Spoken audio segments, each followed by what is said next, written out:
Good afternoon. We have just finished a substantive meeting of NATO foreign ministers. We agreed that we must further strengthen and sustain our support to Ukraine so that Ukraine prevails in the face of Russia's invasion. We agreed that we must support other regional partners under pressure, and we agreed to step up cooperation with our partners in the Asia-Pacific because the crisis has global ramifications. Allies utterly condemned the horrific murders of civilians we have seen in Bucha and other places recently liberated from Russian control. All the facts must be established, all those responsible for these atrocities must be brought to justice, and allies are supporting efforts for an international investigation. Ukrainian Foreign Minister Dmytro Kuleba thanked NATO allies for their substantial support. Allies have been doing a lot and are determined to do more, now and for the medium and longer term, to help the brave Ukrainians defend their homes and their country and push back the invading forces. Allies are also supporting and stepping up humanitarian aid and financial support. We discussed what more we will do, including cyber security assistance and providing equipment to help Ukraine protect against chemical and biological threats. Allies agreed that we should also help other partners to strengthen their resilience and shore up their ability to defend themselves, including Georgia and Bosnia-Herzegovina. For Georgia, we could increase our support through the substantial NATO Georgia package, including in areas like situational awareness, secure communications and cyber. For Bosnia and Herzegovina, we could develop a new defence capacity building package. Any assistance would be tailored, demand-driven and delivered with the full consent of the countries concerned. Today, we are also joined by Georgia, Finland, Sweden and the European Union, as well as NATO's Asia-Pacific partners, Australia, Japan, New Zealand and the Republic of Korea. Because the implications of Russia's invasions are global and will be long-lasting. And what is happening in Ukraine is being closely watched around the world. We have seen that China is unwilling to condemn Russia's aggression, and Beijing has joined Moscow in questioning the right of nations to choose their own path. This is a serious challenge to us all, and it makes it even more important that we stand together to protect our values. NATO and our Asia-Pacific partners have now agreed to step up our practical and political cooperation in several areas, including cyber, new technology and countering disinformation. We will also work more closely together in other areas such as maritime security, climate change and resilience, because global challenges demand global solutions. Ministers also addressed our future relations with Russia. The sanctions introduced by NATO allies and our partners are unprecedented, and they are damaging President Putin's war machine. We need to continue coordinated pressure to help end this senseless war. Ministers agreed that NATO's next strategic concept must deliver a response on how we relate to Russia in the future. And for the first time, it must also take account of how China's growing influence and coercive policies affect our security. The strategic concept will be finalized for the Madrid summit in June. It will be the roadmap for the alliance's continued adaptation for the more dangerous and competitive world we live in. Finally, allies approved the charter for our Defence Innovation Accelerator for the North Atlantic, or DIANA. To start, it will include a network of around 60 innovation sites in North America and Europe. Working with the private sector, academia, allies will ensure that we can harness the best of new technology for transatlantic security. And with that, I'm ready to take your questions. We'll start with Wall Street Journal, second row. Thank you. Thank you very much. Dan Michaels, Wall Street Journal.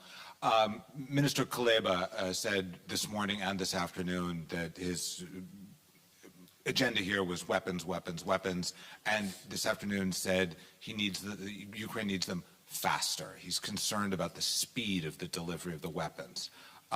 What can you say about what you and the NATO partners are doing to accelerate deliveries, if that is the case? And especially since, as you have said, as he said, the scale of the fighting that looks set to happen in Donbass will just be on a whole nother level from what we've seen before. Is Ukraine ready for that kind of fight? Thank you.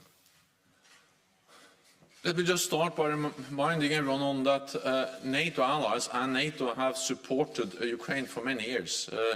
After the illegal annexation of Crimea and Russia's first invasion in 2014, also into Donbass, NATO allies and NATO have provided significant support with equipment, with training. Tens of thousands of Ukrainian soldiers have been trained.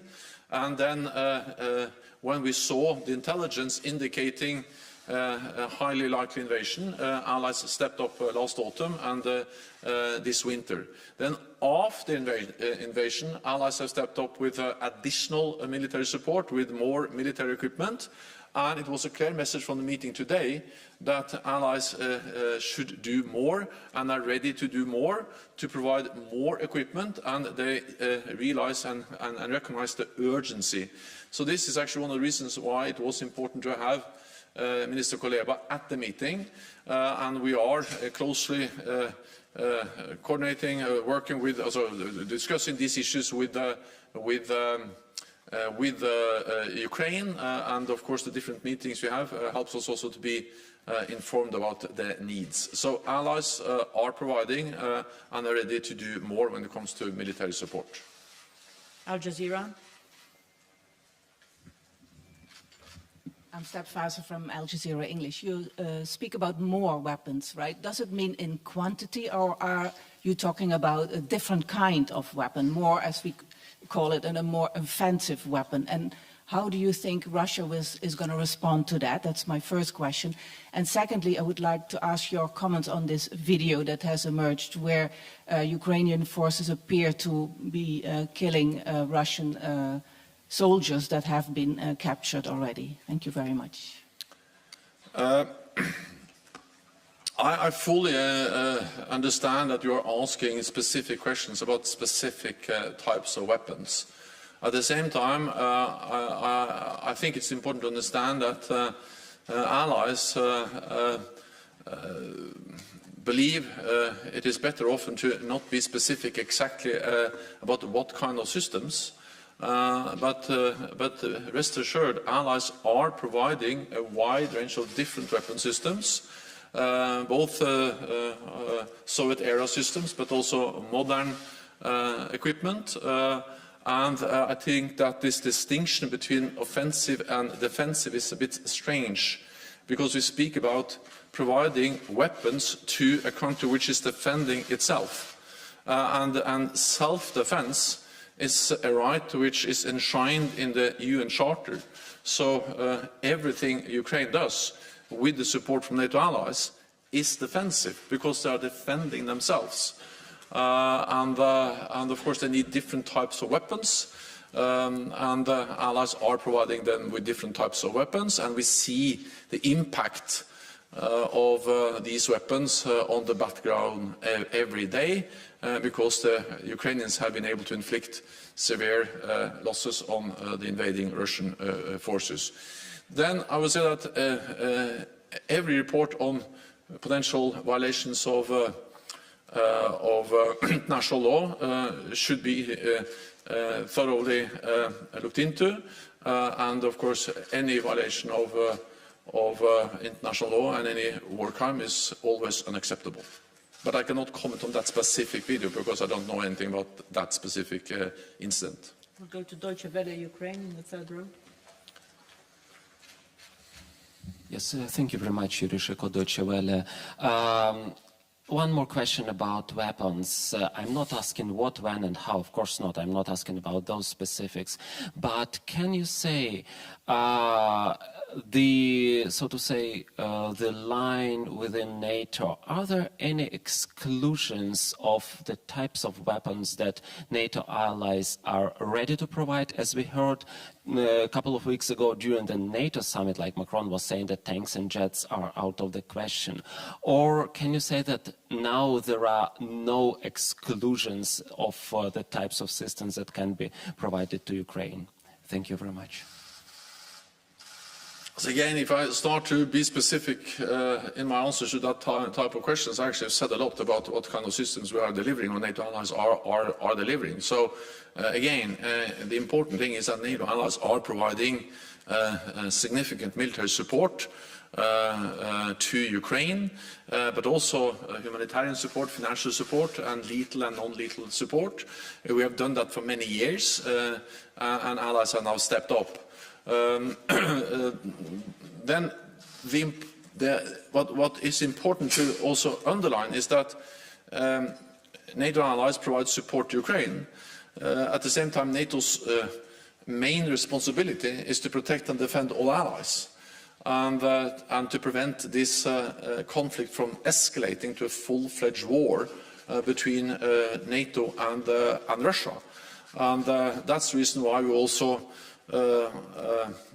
are focused on how to manage the risk of escalation, and also to send a clear message that we are there to defend and protect all allies, not to provoke a conflict, but to prevent a conflict. And the reason why we have, over the last weeks, deployed 40,000 troops under direct NATO command to the eastern part of the alliance, and also added more troops under national command, including more US troops in Europe. And this presence is to help prevent escalation of the conflict. So we are preventing escalation. NATO will not be directly involved in the conflict. NATO allies will not send troops or capabilities into Ukraine, but at the same time we are providing support to Ukraine in many different ways. We'll go to HBO, the lady in white there. Oh. How the U.S. and Secretary Blinken have been approaching this week, and why is a long haul for this war an assumption? Why not just do everything you can now while Russia retreats? The easiest way to end this war is for President Putin to pull back all his troops and to end the war and to sit down and engage in serious diplomatic efforts to find a solution. But we need to be realistic, and we have no indications that President Putin has changed his overall goal, and that is to control Ukraine and to achieve significant military victories on the battleground. So we don't see a Russian retreat. What we see is a Russian regrouping and repositioning of their forces, moving out of northern Ukraine, but at the same time moving those forces to the east, and we expect a big battle in Donbass, a big Russian offensive. And that's the reason why allies also highlighted today the urgency of providing more support to Ukraine, and that was also the message, of course, from Minister Kuleba. That's also the reason why we need to, of course, work for a quick end to this war, and that's the reason why also allies are imposing heavy costs on President Putin and Russia, but at the same time be prepared for the long haul. This war may last for weeks, but also months, and possibly also for years, and therefore we need to prepare for the long haul. Imedi in green. Thank you so much. Mr. Secretary General, you mentioned a strategic concept 2030, which will be a roadmap for these organizations. That's why this document is very, very important for Georgia. What should we expect? I mean, about open door policy, about the future of aspirants. And can you tell us more about meeting with Georgian Foreign Affairs Minister? Thank you so much. The Georgian Minister of Foreign Affairs attended the meeting today, and for me it was a pleasure to meet him and to talk to him. We had also a bilateral meeting, and I think it is important that we have close contacts with Georgia and also the new Minister of Foreign Affairs. That demonstrates the strength and the importance of the partnership between Georgia and NATO, and we also are working on how to further strengthen our partnership, including by improving and strengthening the package we have already agreed, and to add more to that package, including issues related to secure communications, resilience and cyber. So we look into how we can further strengthen both the political and the practical cooperation and partnership with Georgia. Well, in the strategic concept, that will be agreed at the summit in Madrid, but I expect the allies will agree that NATO's door remains open, and also that the allies will agree on the importance of further strengthening to work with partners, including those partners like Georgia, which are under pressure from Russia, and to step up the cooperation and support to those partners. Vega? Mr. Secretary General, we just heard Foreign Minister Kuleba here offering an understanding with NATO that if you support us with all we need, we shall fight for our security, but also their security, that is NATO security, so that President Putin cannot test Article 5. Is that also NATO's understanding after this meeting? Well, our understanding and the message from all allies is that we are ready, and NATO allies are ready to provide support to Ukraine, and also provide more support, and allies recognize the urgency of providing more support.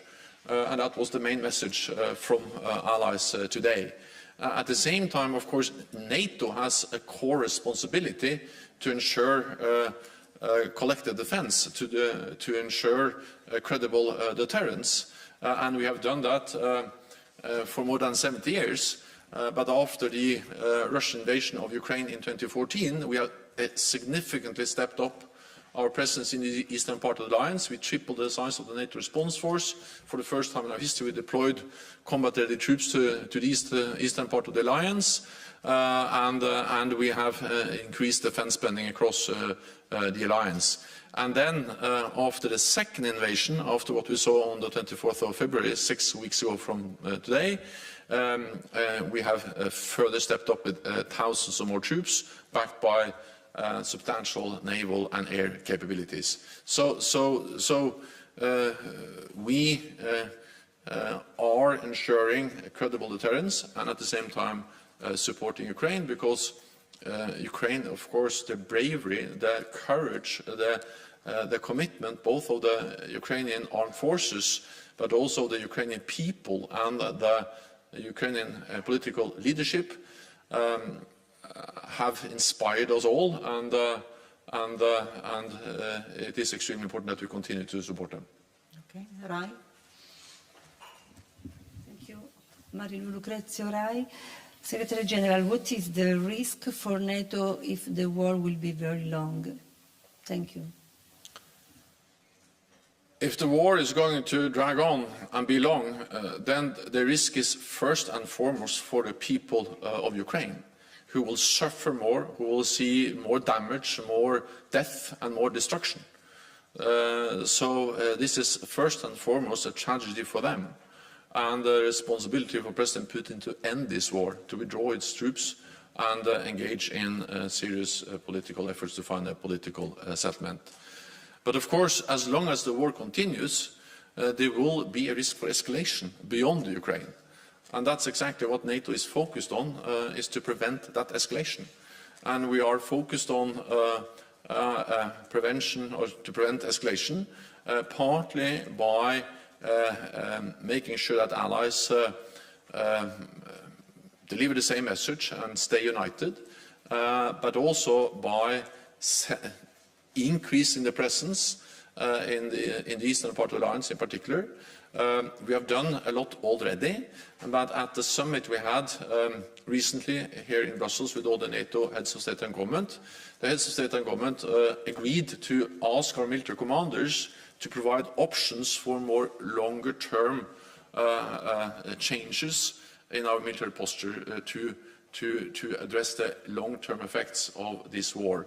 Because regardless of whether this war ends within weeks, months or years, it will have long-term effects on our security, on the way NATO needs to respond and ensure continued collective defense and safety and security for NATO allies. Okay, thank you very much. This is all we have time for. Thank you.